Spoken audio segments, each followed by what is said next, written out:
This news is co-sponsored by Pramod Jewellers and Gift Center, Pardhinagar, MIDC, Hingna Road, Nagpur. 19 दिसंबर से नागपुर में शीत सत्र अधिवेशन होने वाला है। विदर्भ की समस्याओं, कृषि को नुकसान, बेरोजगारी, नागपुर में बड़े उद्योग, स्वतंत्र विदर्भ का मुद्दा अधिवेशन में गूंजने के आसार है। इन सब के बीच आमदार अभिजीत वंजारी ने अधिवेशन 2 सप्ताह की जगह 1 महीने का कराने की मांग की है। वहीं स्वतंत्र विदर्भ के मुद्दे पर कांग्रेस सरकार को घेरने का प्रयास करेगी। अभिजीत वंजारी से बात की है हमारी संवाददाता तनया झाड़कर ने। महाराष्ट्र के नए सरकार का शीत सत्र अधिवेशन उपराजधानी नागपुर में होने वाला है। अब इस मौके पे विपक्ष सरकार को घेरने के लिए तैयार है। अब इस वक्त हमारे साथ मौजूद है महाराष्ट्र के विधान परिषद के आमदार एडवोकेट अभिजीत जी वंजारी। आइए हम उनसे बात करते हैं और जानने की कोशिश करते हैं कि कांग्रेस सरकार को किस मुद्दों पर घेराव करेगी। 19 दिसंबर से नागपुर में जो अधिवेशन होने जा रहा है और बहुत प्रतीक्षा के बाद में 2 साल के बाद में ये अधिवेशन होने जा रहा है और इसलिए बहुत सारे मुद्दे हैं। सरकार में जो प्रश्न अनुत्तरित है, फिर वो किसानों के मुद्दे हो, कामगारों के मुद्दे हो, छात्रों के मुद्दे हो, विद्यापीठ के मुद्दे हो, फिर शिक्षकों के मुद्दे हो, अनुदान के मुद्दे हैं, बहुत सारे हैं, रेती तस्करी के मुद्दे हैं, विकास के मुद्दे हैं। ऐसे सभी मुद्दे पर हम लोग वहाँ पर सरकार को घेरने वाले हैं और निश्चित रूप से बड़ा पैकेज विदर्भ के लेकर मांगने की कोशिश हम लोग करने वाले हैं।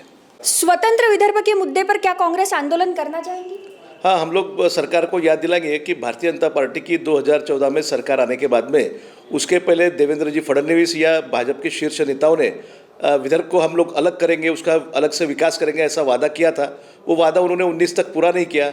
अभी फिर महाविकास आघाड़ी सरकार के बाद में एक बार फिर उनकी सरकार आई है तो वो मुद्दा बनता है। इसलिए हम लोग पूछेंगे उनको सदन में कि विदर्भ को अलग करने जा रहे हैं या नहीं आ रहे, या विदर्भ को क्या पैकेज देने वाले हैं। जी, क्या कहना चाहूँगे अभिजीत जी, क्या लगता है कि यदि आने वाले चुनाव में यदि कांग्रेस आती है, कांग्रेस की सत्ता यदि केंद्र में बैठती है तो क्या पृथक विदर्भ बनाया जाएगा? विदर्भ की मांग बहुत पुरानी है हमारे, लेकिन जिस प्रकार से आंदोलन हमेशा चालू होता है और फिर रुक जाता है तो कहीं ना कहीं लोगों के मन में दुविधा है। इसलिए अभी फ़िलहाल वो मुद्दा कांग्रेस के एजेंडा में है या नहीं है, इस बात से वो बहस शुरू होंगी और जब कभी वो आएगा समय तब हम लोग उस बारे में बात करेंगे। क्या लगता है दिल्ली की तर्ज पर यदि हम शिक्षा की बात करें तो आपको क्या लगता है महाराष्ट्र की जितनी भी महानगर पालिका की जो स्कूलें हैं आज बदहाली अवस्था में पड़ी हुई है, क्या लगता है आपको वो शुरू नहीं होना चाहिए?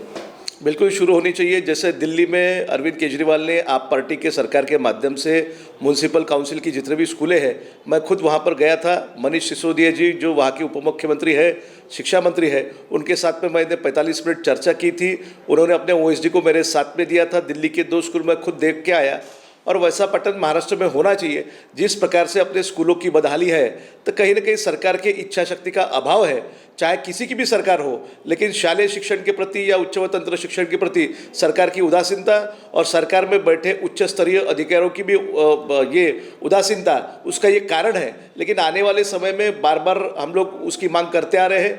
अभी बहुत सारे प्रश्न हमारे दीपक केसरकर जी जो फिलहाल के शालेय शिक्षण मंत्री हैं, उन्होंने एक नए पैकेजेस की घोषणा की है जिसमें जिन स्कूलों को अनुदान नहीं था उनको स्कूल को अनुदान मिलने वाला है। तो ऐसे बहुत सारे मुद्दों के साथ हम लोग लड़ते रहने वाले हैं। क्या कहना चाहूँगे अभिजीत जी, एक आखिरी सवाल, 2 सप्ताह का अधिवेशन है, क्या लगता है 2 सप्ताह में सिर्फ विदर्भ को न्याय मिल पाएगा?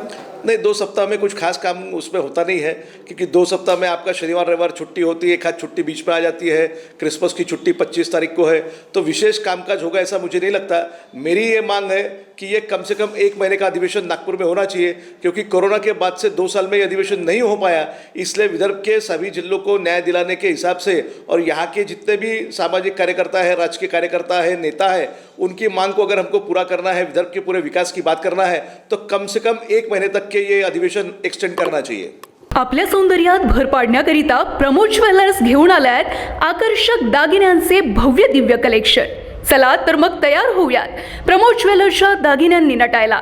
आमच्याकडे आहे सोन्या चांदीच्या दागिन्यांचे आकर्षक कलेक्शन, जिथे तुम्हाला मिळेल कर्णफुले, पाटल्या, मंगळसूत्र, राणीहार, वेडिंग रिंग आणि असंख्य व्हेरायटीजचा भांडार।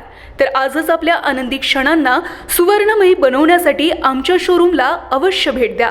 आमचा पत्ता Pramod jewellers and gift centre, Pardhinagar, MIDC, Hingna road, Nagpur.